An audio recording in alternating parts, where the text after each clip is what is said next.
పేదవాడి గెలుపు. అది గోదావరి తీరాన మంచు ముసుగులో వణుకుతున్న మల్లేపల్లి గ్రామం. తెల్లవారుజామున 4 గంటలకే పక్షుల కిలకిల రావాలతో ఊరు మేల్కొంటుంది. శివయ్య అనే అతను తనకున్న 7 గుంటల పొలంలో నాగలి పట్టి సిద్ధంగా ఉన్నాడు. చలిగాలి ఎముకలు కొరుకుతున్నా తన భూతల్లిని నమ్ముకున్న ఆ మట్టి మనిషికి మాత్రం అది ఒక తపస్సులా అనిపిస్తోంది. అప్పుడే దూరం నుంచి తలమీద గంప పట్టుకుని పార్వతి వస్తూ కనిపించింది. ఏవయ్యా, ఆపండిక, పొద్దున్నుంచి ఆ ఎడ్లతో పాటు మీరు కూడా అలా ఎండనక చలనక కష్టపడుతూనే ఉన్నారు. ఇదిగోండి, వేడివేడి గంజి తెచ్చాను, కాస్త ఇటు రండి. మీ చేతులు చూడండి, మట్టిలో నాని నాని ఎలా మొద్దుబారిపోయాయో. వస్తున్నాను పార్వతి.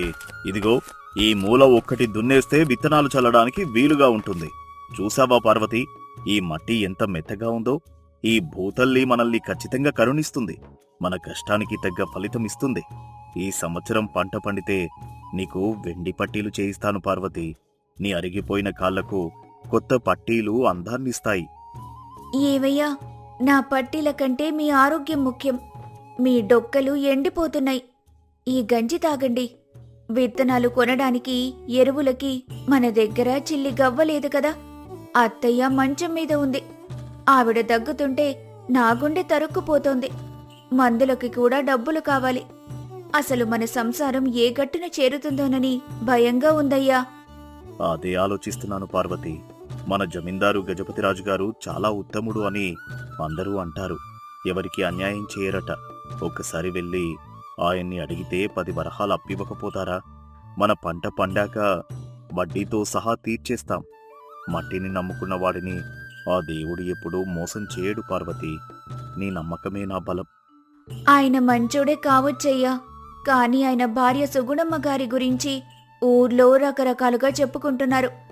ఆవిడ చూపు చాలా కరుకైనదట. పేదవాళ్ల పొలాల మీద ఆవిడ కన్ను పడితే అది పచ్చగా ఉండదట. చాలా జాగ్రత్తగా ఉండాలి. పొలం గట్టు మీదే మన బతుకుంది. ఇది పోతే మనం అనాథలమైపోతాం. శివయ్య జమీందారు మేడమెట్లు ఎక్కాడు. అక్కడ జమీందారు గారు లేరు. సుగుణమ్మ గారు తన పరిచారికలతో కలిసి నవ్వుతూ మాట్లాడుతున్నారు. ఏరా శివయ్య, ఎప్పుడు లేంది ఇవాళ మేడమెట్లెక్కావు? ఏంటి విశేషం? భార్యతో ఏమైనా గొడవ పడ్డావా ఏంటి? నీ కళ్ళు అలా వాచున్నాయి. అప్పుల బాధ ఎక్కువైందా? ఆ అమ్మగారు దండాలండి. జమీందారు గారు లేరా? పొలం పనుల కోసం విత్తనాలు కొనడానికి ఒక 10 వరహాలు అప్పు కావాలని అయ్యగారిని అడిగానమ్మగారు. పంట పండాక మళ్ళీ తిరిగిచ్చేస్తాను. లేకపోతే మా భూతల్లి నెర్రెలు బారి చచ్చిపోతుందమ్మగారు. దయచూపండి. అయ్యో, జమీందారు గారు పక్కూరికి వెళ్లారా? కాని వెళ్తూ వెళ్తూ నీ గురించే చెప్పారు. శివయ్య వస్తే అడిగినన్ని డబ్బులు ఇసుగునా వాడు చాలా మంచివాడు అన్నారు. ఇదిగో ఈ 10 వరహాలు తీసుకో. అయితే జమీందారు గారికి లెక్కలు తెలియాలి కదా, అందుకే ఈ కాగితం మీద నీ సంతకం పెట్టు. ఇది కేవలం ఒక గుర్తు కోసం మాత్రమే. సంతకం ఎందుకమ్మగారు? నేను ఎలాగో అప్పు తీర్చేస్తాను కదా. అబ్బే, ఏం లేదురా, ఆయనకి గుర్తుండటానికి అంతే. శివయ్య ఏమీ ఆలోచించకుండా ఆ కాగితం మీద తన బొటనవేలు ముద్ర వేశాడు. అది తన పొలాన్ని రాసిచ్చే కాగితమని ఆ అమాయకుడికి తెలీదు. శివయ్య డబ్బులు తీసుకుని ఇంటికొచ్చాడు. ఏవయ్యా, డబ్బులిచ్చారా? జమీందారు గారు ఏం మాట్లాడారు? ఆయన లేరు పార్వతి, అమ్మగారే ఇచ్చారు 10 వరహాలు. ఇదిగో చూడు, ఎంత మెరుస్తున్నాయో. ఈ డబ్బులతో రేపు ఉదయమే సంతకు వెళ్లి విత్తనాలు కొంటాను. అమ్మకి మందులు కూడా వస్తాయి. కాని ఒకటే భయం పార్వతి, ఆ సంతకం చేసిన కాగితం మీద ఏముందో నాకు చదవడం రాదు కదా. నా అజ్ఞానమే నాకు శాపమా పార్వతి? నా బొటనవేలు ముద్ర ఎక్కడ మన బతుకుల్ని తుడిచేస్తుందో అని భయంగా ఉంది. ఏవయ్యా, మీరు మరీ అమాయకులు. ఆవిడ చూపు మన పొలం మీద చాలా రోజులుగా ఉందని ఊర్లో గుసగుసలు విన్నాను. జమీందారు గారు వస్తే ఒక్కసారి మాట్లాడండి. నా మనసు ఎందుకో కీడు శంకిస్తోంది. రాత్రంతా నాకు నిద్ర పట్టదయ్యా. అబే, నీకు ఎప్పుడూ అనుమానమే పార్వతి. నిద్రపో. రేపొద్దున్నే మనం విత్తనాలు చల్లాలి. ఈ పొలం మనల్ని కాపాడుతుంది. ఆ మట్టి వాసన చూస్తుంటే నా బాధలన్నీ మర్చిపోతాను. దేవుడు మనల్ని వదలడు. కాలం గడిచింది. శివయ్య పార్వతి రాత్రి పగలు కష్టపడ్డారు. తిండి తినకుండా, ఎండను లెక్క చేయకుండా పనిచేశారు. పొలం పచ్చగా కళకళ్లాడుతోంది. ధాన్యం బస్తాలు కుప్పలు పోశారు.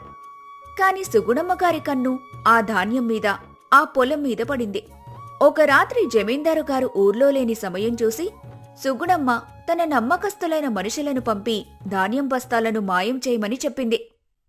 పార్వతి, పార్వతి, ఓ పార్వతి, ఇటు చూడు, మన ధాన్యం ఏమైంది? నిన్న రాత్రి ఇక్కడే కదా 7 బస్తాలు కుప్పపోశాను. ఎవరో ఎత్తికెళ్ళిపోయారు పార్వతి. నా కష్టమంతా బుగ్గిపాలైపోయింది. ఇప్పుడు అప్పు ఎలా తీర్చాలి? అమ్మ, మందుల సంగతి ఏంటి? ధాన్యం ఏమైనట్టు? అయ్యో దేవుడా, ఎంత అన్యాయం జరిగిపోయింది! ఒక్క రాత్రిలో సర్వం నాశనం చేశావా?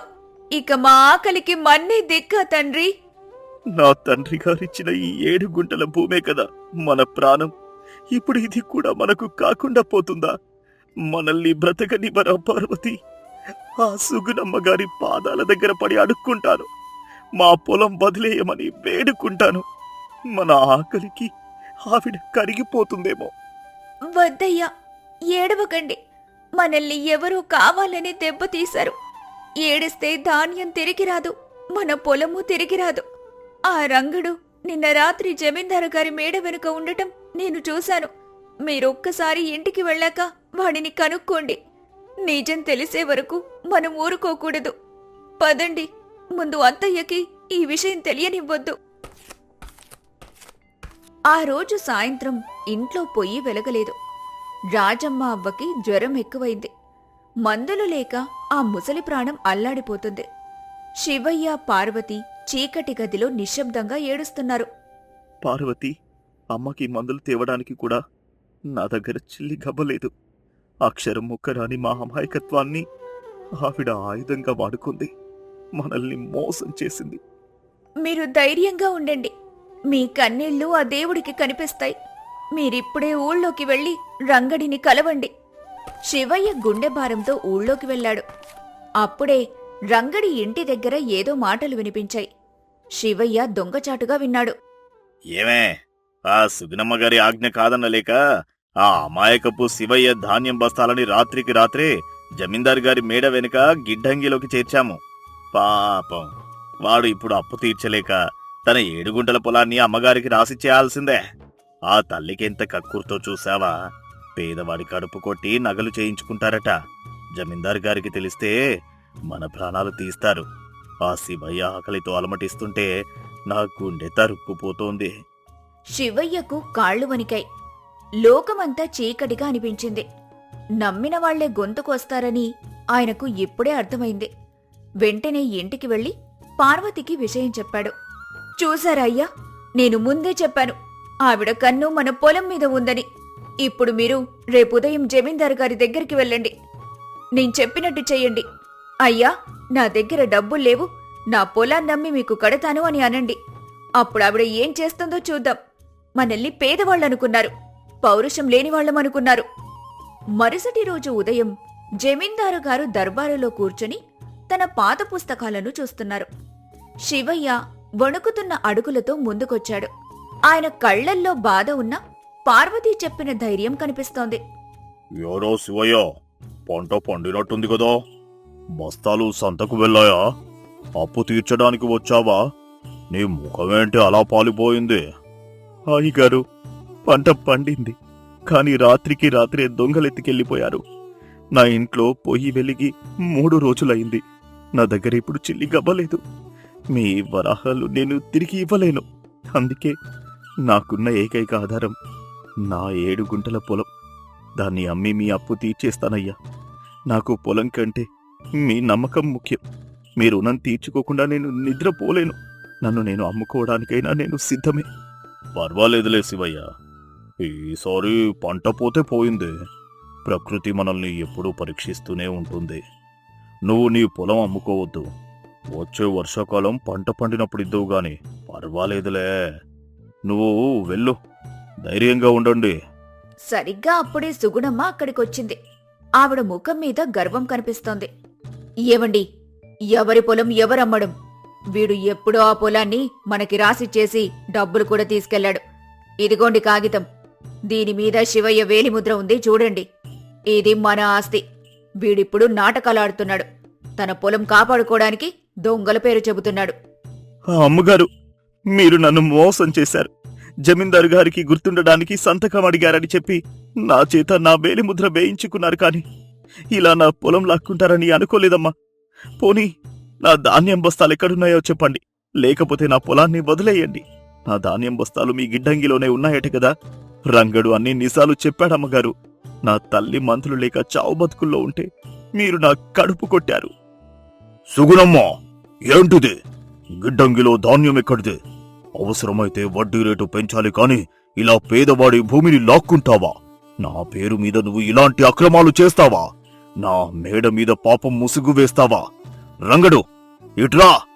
అదేం లేదండి. మీరు భూములు కొంటారు కదా, వీడమ్ముతున్నాడనుకొని నేను సంతకం చేయించాను. ఆ బస్తాలు అవి మన పొలంవే. వీడు అబద్ధాలు ఆడుతున్నాడు. వీణ్ణి నమ్మకండి. అబద్ధం! మన పొలం ధాన్యం ఇంకా కోయనేలేదు. నాకు అన్నీ తెలుస్తున్నాయి. శివయ్య, నువ్వు నాకొక్క పైసా కూడా ఇవ్వక్కర్లేదు. నా ఇంట్లో జరిగిన ఈ తప్పుకి ప్రాయశ్చిత్తంగా నీ అప్పును రద్దు చేస్తున్నాను. నీ పొలం నీదే, ఆ గిడ్డంగిలో ఉన్నది నీ ధాన్యమే అని నాకు అర్థమైపోయింది. ఆ పాపం నా ఇంటికి వద్దు. అంతేకాదు శివయ్య, ఈ రోజు నుండి మన ఊరిలో ఎవరికి కష్టం వచ్చినా ఈ గజపతిరాజే ముందుండి మీ కష్టాన్ని ఆదుకుంటాడు. నన్ను ప్రేమించే మీకు నా ప్రేమని, ధాన్యాన్ని, ధనాన్ని ఇస్తాను. ఒక్కరికి కూడా కష్టం రాకుండా చూసుకుంటాను. అప్పుడే మా తరతరాల నుండి వస్తున్న జమీందారుతనానికి అర్థముంటుంది. నా కళ్ళు తెరిపించావు శివయ్య. వద్దయ్య, మీ ప్రేమకి మేము ఎప్పుడూ కట్టుబడి ఉంటాం. కాని మాలాంటి పేదవారికి ఇలాంటి అన్యాయం జరగకుండా చూసుకోండి. అదే మాకు మీరిచ్చే అతిపెద్ద ఆస్తి. మీ రుణం ఇలా తీర్చుకోలేను. నాకు అక్షరం రాకపోయినా నిజాయితీ తెలుసు. పంట పండగానే మీ వరహాలు మీకు తెచ్చిస్తాను. మీలాంటి మహానుభావుడిని కష్టపెట్టలేను. ధర్మం గెలిచినందుకు నాకు సంతోషంగా ఉంది.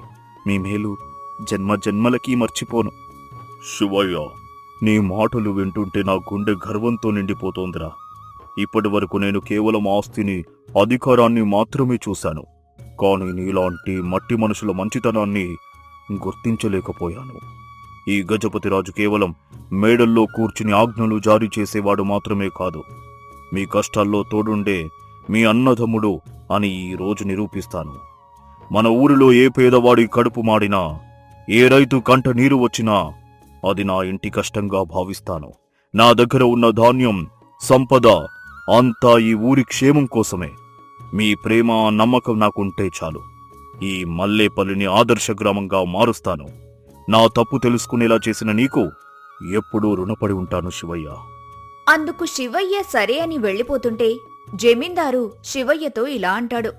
ఆగు శివయ్య, నేనే మీ ఇంటికి వచ్చి నీ ధాన్యాన్ని, నీ పొలాన్ని ఇస్తాను. మా ఆడది చేసిన తప్పుకి నేను మీ ఇంటికి వచ్చి క్షమాపణ అడుగుతాను. జమీందారు గారు స్వయంగా శివయ్య ఇంటికొచ్చారు. ఊరి జనమంతా ఆశ్చర్యంగా చూస్తున్నారు. శివయ్య ఆనందానికి అవధుల్లేవు. అమ్మా, పార్వతి, చూడండి, జమీందారు గారు మన ఇంటికి వచ్చారు. రాజమ్మా, అబ్బా చూడు, మనల్ని కాపాడే దేవుడు వచ్చాడు. మన భూతల్లి మన దగ్గరే ఉంటుందబ్బా. మన కష్టానికి ఫలితం దక్కింది. అయ్యా జమీందారు గారు, మీరు మా ఇంటికి రావడం మా అదృష్టం. మా బిడ్డ శివయ్య అమాయకుడయ్యా. వాడు మట్టిని తప్ప మనుషుల్ని మోసం చేయడం ఎరుగడు. వాడిని కనికరించిన మీకు ఆ దేవుడు ఎప్పుడూ తోడుంటాడు. మీ వంశం చల్లగా ఉండాలి. రాజమ్మ గారు, మీ బిడ్డ అమాయకుడు కాదు, సాక్షాత్తు ఆ భగవంతుడి లాంటివాడు. తన పొలం పోతుందన్నా నా అప్పు తీర్చాలని చూసినవాడు. ఇదిగో శివయ్య, నీ పొలం కాగితాలు. నీ పంటను ఎత్తికెళ్లిన వారు ఇప్పుడే నీ ఇంటికి ధాన్యం చేరుస్తారు. నువ్వు క్షేమంగా ఉండు. పార్వతి, నువ్వు చాలా గొప్పదానివి. నీ తెలివితేటలే నీ సంసారాన్ని కాపాడాయి. నీ పట్టుదల ముందు ఈ జమీందారీ హోదా తలవంచింది. నిజమైన సంపద నీలాంటి ఇల్లాలే. అయ్యా, మీ ధర్మం ముందు ఈ ఊరు ఎప్పుడూ తల వంచుతుంది. ధర్మం ఎక్కడుంటే దేవుడక్కడ ఉంటాడని మీరు నిరూపించారు. మా 7 గుంటల పొలంలో పండే ప్రతి గింజ మీ దీవెనే అనుకుంటాము. ఇక మాకు ఏ భయమూ లేదు. మీరు మా ఇంటికి రావడం మా పూర్వజన్మ సుకృతం. సుగుణమ్మ తన తప్పు తెలుసుకుని సిగ్గుపడింది. శివయ్య తన పొలంలో మళ్లీ నాగలి పట్టాడు. నిజాయితీగా కష్టపడే పేదవాడిని ఏ శక్తి ఓడించలేదని మల్లేపల్లి గ్రామ చరిత్రలో ఒక గొప్ప కథగా మిగిలిపోయింది. ఆ మట్టి మనిషి గెలుపు ఊరందరికీ స్ఫూర్తినిచ్చింది. గౌరవం అనేది ఆస్తిలో లేదు, మన గుణంలో ఉందని ప్రపంచానికి తెలిసిందే. కథలోని నీతి: అత్యాశ, స్వార్థం మనిషిని దిగజారుస్తాయి. కాని నిజాయితీ, కష్టం ఎప్పటికైనా విజయాన్ని సాధిస్తాయి. ధర్మో రక్షతి రక్షితః. పిసినారి భార్య. అది కోనసీమను తలపించే ఒక అందమైన గ్రామం. పేరు శాంతినగరం.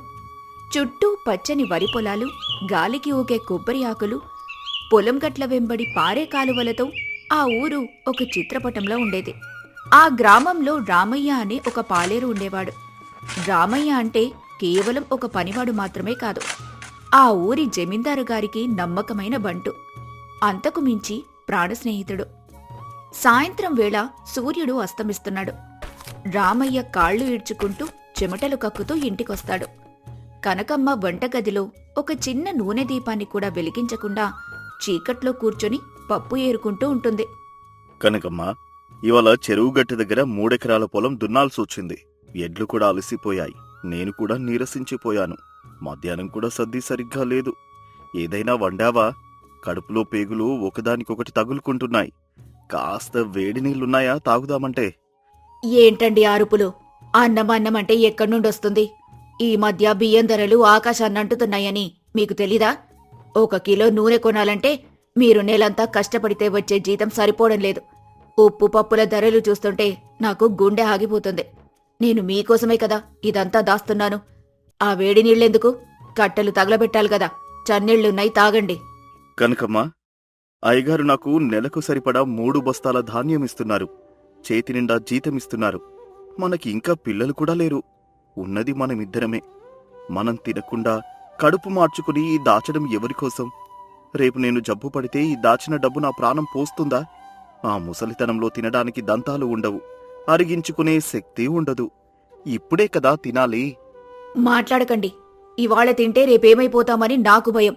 రేపు ముసలితనంలో ఏ జబ్బు చేసినా చేతిలో చిల్లి గవ్వలేకపోతే మనల్నెవరు చూస్తారు? పక్కింటి రాజమ్మ కొడుకులా మనం అడుక్కు తినాలా ఏంటి? ఇదిగో ఈ గంజి నీళ్లు తాగి పడుకోండి. ఆ దీపం కూడా వెలిగించొద్దు, నూనె అయిపోతుంది. భార్య పెట్టిన ఆ చేదు గంజినీళ్లు తాగి రామయ్య మనస్తాపంతో ఇంటి బయటున్న పాత మంచం మీద వెల్లకిలా పడుకుంటాడు. ఆకాశంలో నక్షత్రాలను చూస్తూ తన పేదరికాన్ని కాకుండా తన భార్యకున్న ఆ పిసనారి బుద్ధిని తలుచుకొని ఏడుస్తాడు. ఆకలి ఒక పక్క, భార్య ప్రవర్తన మరో పక్క అతనికి నిద్రపట్టనివ్వవు. రాత్రి 10 గంటల సమయంలో ఊరంతా నిశ్శబ్దంగా ఉన్నప్పుడు కనకమ్మ మెల్లగా బయటకొచ్చి మంచం కోడు దగ్గర కూర్చుంటుంది. ఏమయ్యా, ఇంకా నిద్రపోలేదా? ఏమాలోచిస్తున్నారు? ఇంకేంటి విశేషాలు? ఏముంటాయి విశేషాలు? అన్నీ మంచే. కడుపు నిండా అన్నం పెట్టని దానివి ఈ పలకరింపులేందుకు? నన్ను ఒంటరిగా వదిలే. నీ పొదుపుతో నువ్వు హాయిగా ఉండు. నా ఆకలితో నేను చస్తాను. ఎందుకంటే నువ్వు పెట్టే గంజికి ఈ మట్టికి తేడా లేకుండా పోయింది. సరేలేండి, కోప్పడకండి. రేపొద్దున్నే మీకు ఖచ్చితంగా వంట చేసి పెడతాను. కమ్మని అన్నం వండి పచ్చడి వేసి సర్ది పెడతాను. కడుపు నిండా తిని పొలానికి వెళ్దురుగాని. ఆ జమీందారు గారి దగ్గర పని కూడా త్వరగా ముగించుకొనిరండి. ఆయన మన మీద చాలా ఇష్టంగా ఉన్నారు కదా. కాస్త ఏదైనా ఆదరంగా ఇస్తారేమో అడగండి. నిజంగానా కనకమ్మ? రేపైనా నాకు అన్నం పెడతావా? ఆశ పెట్టవు కదా? అవునయ్యా, ఖచ్చితంగా పెడతాను. నిద్రపోండిక. అన్నట్టుగానే కనకమ్మ మరుసటి రోజు ఉదయాన్నే లేచి పొయ్యి వెలిగిస్తుంది. అది చూసిన రామయ్య ఈనాటికి తన భార్యలో మార్పు వచ్చిందని మురిసిపోతాడు. వంటగది నుండి వచ్చే పొగ చూసి తను కూడా ఉత్సాహంగా స్నానం చేసి పొలానికి వెళ్లడానికి సిద్ధమవుతాడు. రామయ్య వెళ్తుండగా కనకమ్మ ఒక పాత డబ్బా గిన్నెలో అన్నం సర్ది దానిపై ఒక గుడ్డ చుట్టి మూట కట్టి ఇస్తుంది. ఇదిగోండయ్యా, ఇవాళ మీకు ఇష్టమైన వంట చేశాను. ఈ సర్ది పట్టుకెళ్ళండి. మధ్యాహ్నం పొలంలో కడుపు నిండా తినండి. కానీ ఒక్కటి గుర్తుంచుకోండి, పొరపాటున కూడా ఎవ్వరికి పెట్టకండి. మళ్ళీ మీకు సరిపోదు. ఎవరైనా అడిగితే అయిపోయిందని చెప్పండి. నిజంగానా కనకమ్మా? ఇవాళ నా మనసు చాలా తేలికగా ఉంది. రాత్రి నిన్ను చాలా మాటలన్నాను కదా. ఏమీ మనసులో పెట్టుకోకు. నీ ప్రేమ ఉంటే నాకు కొండంత బలం. సంతోషంగా వెళ్ళొస్తాను. రామయ్య ఎంతో ఉత్సాహంగా పొలంలో పనిచేస్తాడు. ఇవాళ కడుపు నిండా అన్నం తింటానన్న ఆశతో ఎడ్లను కూడా వేగంగా నడిపిస్తాడు. మధ్యాహ్నం ఎండ మండుతున్న సమయంలో చెమటలు తుడుచుకుంటూ ఒక పెద్ద వేప చెట్టు నీడన కూర్చుంటాడు. ఆశగా సద్ది మూట విప్పుతాడు. గిన్నె మూత తీస్తాడు. కాని మూత తీయగానే రామయ్య గుండె ఒక్కసారిగా ఆగిపోయినంత పనవుతుంది. గిన్నె నిండా అన్నం ఉంటుందనుకుంటే అందులో కేవలం ఒక్క ఎండు రొట్టె ముక్క, ఒక చిన్న ఆవకాయ ముక్క మాత్రమే ఉన్నాయి. గిన్నె అడుగున ఖాళీగా ఉంది.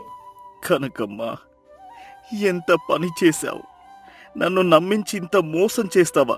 పొద్దున్నే ఆ మాటలు చెప్పింది కేవలం నేను పనికి వెళ్ళడానికేనా? నా ఆకలి నీకు ఒక ఆటగా అనిపిస్తుందా? ఈ ఒక్క రొట్టె ముక్కతో నా ప్రాణం ఎలా నిలుస్తుంది? పొద్దున్నే అంత ప్రేమగా మాట్లాడి చివరికి నా గిన్నెలో మిగిల్చింది ఈ రొట్టె ముక్కనా? ఊర్లో వాళ్ళందరికీ నేను అబద్ధం చెప్పాల్సి వచ్చిందే. నా తలరాత ఇంతే కాబోలు. సంపాదన ఉన్నా తిండికి నోచుకొని దరిద్రుణ్ణి నేను. రామయ్య ఆ ఒక్క రొట్టె ముక్కను చూస్తూ వెక్కి వెక్కి ఏడుస్తుండగా జమీందారు గారు అటుగా వస్తారు. రామయ్య ఒంటరిగా కూర్చుని కన్నీళ్లు తుడుచుకోవడం గమనించి ఆత్మీయంగా వచ్చి పక్కనే గట్టు మీద కూర్చుంటాడు. యారా రామయ్య, తింటున్నావా? ఏం కూర తెచ్చుకున్నావురా? నీ సద్దివాసన అదిరిపోతోంది. నాకు చాలా ఆకలిగా ఉందిరా. ఇంట్లో నుండి ఇప్పుడే వచ్చినా నాకొక్క ముద్ద పెట్రా. నా స్నేహితుడు ఇచ్చే ముద్దే నాకు అమృతం. నా చిన్నప్పుడు మనం కలిసి తిన్న ఆ రోజులు గుర్తొస్తున్నాయిరా. అయ్యా, అయ్యగారు, వద్దయ్యా. మీరు జమీందారులు. ఎన్నో రాజభోగాలు, వెండి పల్లెంలో విందులు ఆరగించే మీరు ఈ పేదవాడి గిన్నెలో అన్నం మీరు తింటారా అయ్యా? అసలు మీకు ఇది తగునా? ఎవరైనా చూస్తే నవ్వుతారు. అరే రామయ్య, జమీందార్ అనేది ఒక హోదా మాత్రమేరా. కాని మనసుకి కావాల్సింది స్నేహం. ఈ ఊరిలో నాకు అత్యంత నమ్మకమైన స్నేహితుడివి నువ్వేరా. నేను నీకు యజమానిని కావచ్చు, కాని నాకు కూడా ఒక స్నేహితుడున్నాడ్రా. అది నువ్వే. నీ కల్లా కపటం లేని మనసు, ప్రేమగా పిలిచే నీ మాట, అంతకంటే ఒక స్నేహితుడికి ఏం కావాలరా? నీ గిన్నెలో ఉన్నది అమృతంతో సమానం. పెట్టు ఒక ముద్ద చూద్దాం. అయ్యో అయ్యగారు, మీ ప్రేమ చాలయ్యా. మీ మాటలే నాకు కడుపు నింపాయి. కానీ నా దౌర్భాగ్యం చూడండి. ఇప్పుడే మొత్తం తినేశానయ్యగారు. ఓహో, ఒక్క మెతుకు కూడా మిగల్లేదు. అన్నీ ఖాళీ అయిపోయాయి. నన్ను క్షమించండి అయ్యా. అబద్ధం చెబుతున్నావు రామయ్య. నీ కళ్ళు చెబుతున్నాయి అక్కడ అన్నం లేదని. నీ ముఖం ఆకలితో మాడిపోతోంది. నిజం చెప్పురా, ఏమైంది? ఏంటి? నేనిచ్చే జీతం సరిపోవడం లేదా? పోనీ ఇవాళ నీకు ఇంకో 5 వరహాలు జీతం పెంచుతాను. వద్దయ్యగారు, వద్దయ్యగారు. జీతం సరిపోతోంది, కాని నా భార్య మనసులో ఉన్న ఆ పిసినారి బుద్ధి మారడం లేదయ్యా. ఇంట్లో అన్నీ ఉన్నా నా గిన్నెలో మీకు పెట్టడానికి ఒక మెతుకు కూడా లేని స్థితిలో ఉన్నాను. రాత్రి అంతా బతిమలాడితే ఇవాళ నాకు పెట్టింది రొట్టె ముక్కే అయ్యా. చిన్నప్పటి నుండే ఆమెకు ఈ బుద్ధి ఉందట. నా జీవితం ఇలాగే రాసి పెట్టుంది. నన్ను ఇలాగే వదిలేయండయ్యా. ఏంటి? రామయ్యను ఇంతగా ఇబ్బంది పెడుతుందా? రామయ్య, నువ్వు బాధపడకు. నీ భార్యకు ఎలా బుద్ధి చెప్పాలో నాకు తెలుసు అని జమీందారు అక్కడి నుండి ఇంటికి వెళ్ళిపోతాడు. ఇంటికి వెళ్లిన జమీందారు రామయ్య గురించి ఆలోచిస్తూ బాధపడుతూ ఉంటాడు. ఆ రాత్రి ఆయనకు నిద్ర పట్టదు. తన స్నేహితుడు ఆకలితో అలమటించడం ఆయన్ని కలిచివేస్తుంది. తన భార్యతో ఈ విషయం వివరిస్తాడు. ఏమోయ్, మన రామయ్య బాధ చూడలేకపోతున్నాను. వాడి భార్య పిసినారితనం వల్ల వాడు అస్థిపంజరంలా మారిపోతున్నాడు. ఇవాళ పొలంలో వాడు పడుతున్న ఆవేదన చూసి నా మనసు విలవిలలాడిపోయింది. మనం పెట్టే జీతం వాడికి అందటం లేదు. ఆ కనకమ్మ ఆకలిని దాచేస్తోంది. ఆమెకి ఏదో ఒక రకంగా బుద్ధి చెప్పాలి. అవునండి, మనుషులు ఆస్తిని ప్రేమించొచ్చు కాని ఆకలిని చంపేంతగా కాదు. ఆడదాని మాట ఆడదానికే బాగా అర్థమవుతుంది. రేపు వాళ్ళని మన కోటలో విందుకు పిలవండి. ఆ కనకమ్మకు నేను బుద్ధి చెబుతాను. చూద్దాం ఆమె పిసినారితనం ఎన్నాళ్లుంటుందో. జమీందారు దంపతులు రామయ్యను కనకమ్మను కోటలో విందుకు పిలుస్తారు. కనకమ్మ విందు వార్త వినగానే సంబరపడిపోతుంది. కోటలోకి అడుగుపెట్టగానే ఆమె కళ్ళు తిరిగాయి. అక్కడ గారెలు, బూరెలు, లడ్డూలు, పాయసం వంటి 100 రకాల వంటకాలున్నాయి. కనకమ్మ నోరు ఊరిపోతుంది. కడుపు నిండా విందు ఆరగించిన తర్వాత కూడా ఆమె పిసినారి బుద్ధి ఊరుకోదు. ఏదైనా బహుమతి వస్తుందేమో అని ఆశగా చుట్టూ చూస్తుంది. ఏవయ్యా, తిండైతే బాగానే పెట్టారు కాని వెళ్లేటప్పుడేమైనా బహుమతులిచ్చే అలవాటుంటుందంటారా వీళ్ళకి? అది విన్న జమీందారిణి గారు నవ్వుతూ కనకమ్మ దగ్గరకొస్తారు. కనకమ్మ, నీ భర్త మా దగ్గర ఎంతో కాలంగా నమ్మకంతో పనిచేస్తున్నాడు. ఆయన విశ్వాసానికి మెచ్చి మీకు ఈ 1000 వరహాల మూటను బహుమతిగా ఇస్తున్నాం. ఇదిగో తీసుకో. కనకమ్మ ఆశ్చర్యంతో సంతోషంతో ఉక్కిరిబిక్కిరవుతూ, 1000 వరహాలా? నిజంగానే నాకా అమ్మగారు? ఇన్నాళ్ళు ₹1 దాచడానికే కష్టపడ్డాను. ఇప్పుడు ఏకంగా 1000 వరహాలా అని అంటుంది. దాంతో కంగారుగా రామయ్య, అయ్యగారు, ఏంటండి ఇది? మాకు ఇంత ధనం ఎందుకిస్తున్నారు? అంత అవసరం లేదయ్యా. రామయ్య, కష్టపడేవాడికి ఫలితం దక్కాలి. ప్రస్తుతానికి ఈ మూట తీసుకుని వెళ్ళండి. కొద్ది రోజుల తర్వాత నీకే అర్థమవుతుంది నేను ఎందుకిచ్చానో. కనకమ్మ సంతోషంతో ఆ వరహాల మూటను ఇంటికి తీసుకెళ్తుంది. కాని ఆ రాత్రి నుండే ఆమెలో కొత్త రకం నరకం మొదలవుతుంది. ఆ ధనాన్ని ఎక్కడ దాచాలో తెలియక ఎవరైనా దొంగలు వస్తారేమో అనే భయంతో ఆమెకు నిద్రే పట్టదు. ఆఖరికి ఆ రాత్రి అన్నం వండటం కూడా మానేస్తుంది. ఏవమ్మా కనకమ్మా, అంత ధనం వచ్చినా ఇవాళ కూడా అన్నం వండలేదా? కడుపు ఆకలితో నకనకలాడుతోంది. ఏవయ్యా, అన్నం వండాలంటే వంటగదిలోకెళ్ళాలి. మరి ఇక్కడి 1000 వరహాల మూటను ఎవరు చూస్తారు? ఎవరైనా దొంగలు గోడ దూకొస్తే మన ప్రాణాలు పోతాయి. నిద్రపోండి. ఆ మూట వైపు చూస్తూ పహారా కాయండి. ఇంత ధనముండి కూడా మళ్ళీ గంజి నీళ్ళేనా కనకమ్మ? ఈ డబ్బు సుఖమివ్వాలి కాని ఇలా భయం పెంచడమేంటి? మరుసటి రోజు రామయ్య పొలానికి వెళ్తాడు. కనకమ్మ కూడా ఇంటి దగ్గర ఉండలేక ధనం మీద బెంగతో వెంబడొస్తుంది. పొలంలో పనిచేస్తున్నా ఆమె మనసంతా ఆ మూట దగ్గరే ఉంటుంది. ఏమయ్యా, జమీందారు గారు మనకు 1000 వరహాలిచ్చినట్టు ఊర్లో ఎవరికైనా చెప్పావా ఏంటి? ఎందుకు అడుగుతున్నావు కనకమ్మ? అదేం లేదయ్యా, అంత ధనం ఇంట్లో ఒంటరిగా పెట్టొచ్చాం కదా, ఎవరైనా ఎత్తుకుపోతారేమో అని భయంగా ఉంది. ఆ 1000 వరహాల్లోంచి 1 పైసా కూడా ఖర్చు పెట్టాలంటే నా ప్రాణం పోతుందనుకో. 1 వరహా ఖర్చు పెట్టినా మూట తగ్గిపోతుందేమో అని భయం. రోజుల తరబడి కనకమ్మ సరిగ్గా తినదు, నిద్రపోదు. ఎప్పుడూ ఆ మూట పక్కనే కూర్చుని కలవరిస్తూ ఉంటుంది. దొంగలు వస్తున్నారనే భ్రమతో ఉలిక్కిపడుతూ ఉంటుంది. సమయానికి భోజనం లేక నిద్రలేక ఆమె ముఖం పాలిపోయి నీరసంగా తయారవుతుంది. అస్థిపంజరంలా మారిపోయిన ఆమెను చూసి రామయ్య గుండె తరుక్కుపోతుంది. చూడు కనకమ్మ, నీ పిసినారితనం ఇప్పుడు అత్యాశగా మారింది. ఆ ధనం మీద ప్రాణం పెట్టుకుని నీ ఆరోగ్యాన్ని పాడు చేసుకుంటున్నావు. తిండి లేదు, నిద్ర లేదు. ఈ డబ్బు మనల్ని చంపేలా ఉంది. ఏవయ్యా, నన్ను క్షమించండి. ఈ 1000 వరహాలు వచ్చాక నాకు సుఖం లేదు, శాంతి లేదు. తిండి మీద ఆశ పోయింది. ఎప్పుడూ ఎవరో దొంగలిస్తారనే భయం. నా ఆరోగ్యం పాడవుతుంది. నా పిసినారితనమే నా పాలిట శాపమైంది. నాకు ఈ ధనం వద్దు. జమీందారు గారికే తిరిగిచ్చేయండి. రామయ్య ఆ వరహాల మూటను తీసుకుని జమీందారు గారి కోటకు వెళ్తాడు. రామయ్య సంతోషంగా ఆ మూటను జమీందారు గారి ముందు పెడతాడు. అయ్యగారు, ఇదిగోండి మీ 1000 వరహాలు. ఇవి మాకు వద్దయ్యా.